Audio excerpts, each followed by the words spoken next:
Office of the Ombudsman inanunsyo na inaasahan ngayong Huwebes ang pagsasampa ng iba't ibang kaso laban kay Senador Jinggoy Estrada at iba pang dating kawani ng DPWH. Yan ang detalye sa report ni Bernard Ferrer.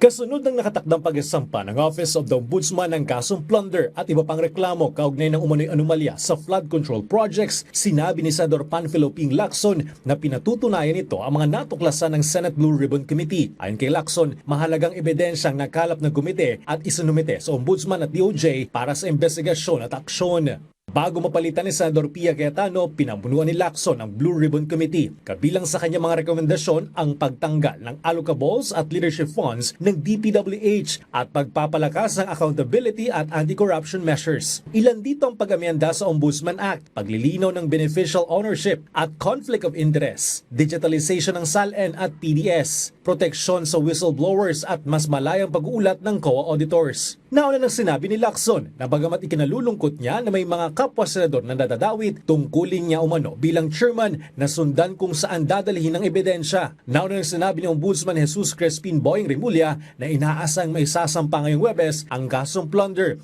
laban kay Senador Jinggoy Estrada matapos rekomenda ng DOJ ang pagsasampa ng mga kasong plunder, bribery, at graft laban sa senador at ilang dating opisyal ng DPWH. Inihayag din ni Remulla na posible ring maharap sa kasong plunder si Senador Joel Villanueva sa loob ng susunod na 2 linggo. Samantala, sinabi ni Estrada na kumukonsulta na siya sa kanyang mga abogado at nanindigang wala siyang naging insertion sa pondo ng flood control projects.